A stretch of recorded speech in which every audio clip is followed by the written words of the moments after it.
get in Ashwini Kakkar here as well. Mr. Ashwini Kakkar, help us understand. India has made a lot of progress on Right. infrastructure. Mr. Goel, we'll also get in Ashwini Kakkar here. I'll come back to you for more on that. Yes. Right. Mr. Kakkar, I was just asking you about, the common consensus here seems to be the fact that we need to invest a lot more in infrastructure, and also the marketing campaign by younger destinations, newer destinations seems a lot more aggressive, and that's something that India needs to focus on as well. Certainly, I think one part is the communication aspect, and a lot of things have been said by Mr. Goel on that, and I will come back to that. But equally, what I want to highlight here is one of the crucial things that the Indian government needs to do is to relook at the tax situation. When people are considering travel to India, they consider alternative destinations like Dubai or Thailand or Singapore and so on. Now, Dubai has no taxes for tourists. Singapore has maybe 3%. Thailand has 2-3%. So most of the countries have 0 to 5% taxation. Now, if you look at the hotel taxes in India, they are up in that sector, in the luxury sector, at 28% tax.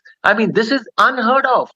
Equally, I think if you look at the air turbine fuel taxes, they are completely crazy. The way that our tour operators and travel agents are taxed, it's unbelievable.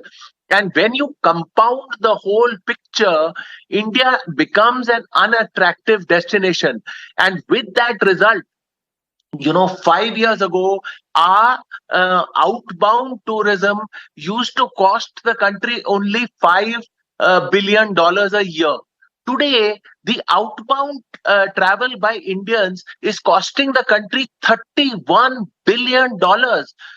Because people are not only not traveling domestically, they are finding it much easier as the visa regimes get easier and easier.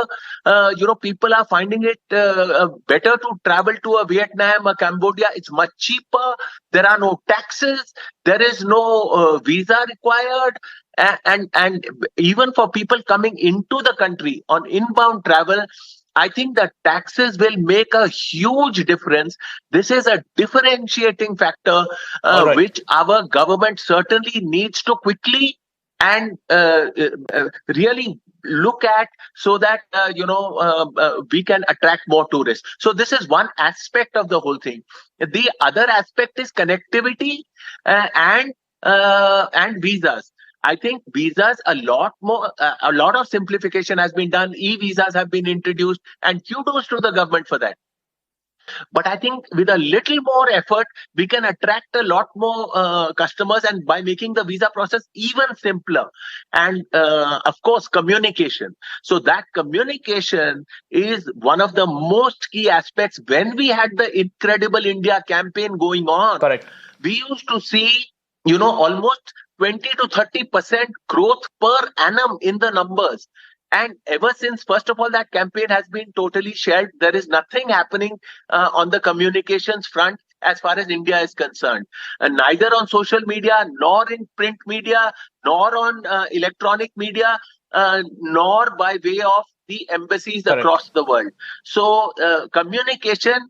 Then the second issue is the visas. And the most important issue, according to me, is the taxation. If we don't look at taxation, we will keep on losing more and more money.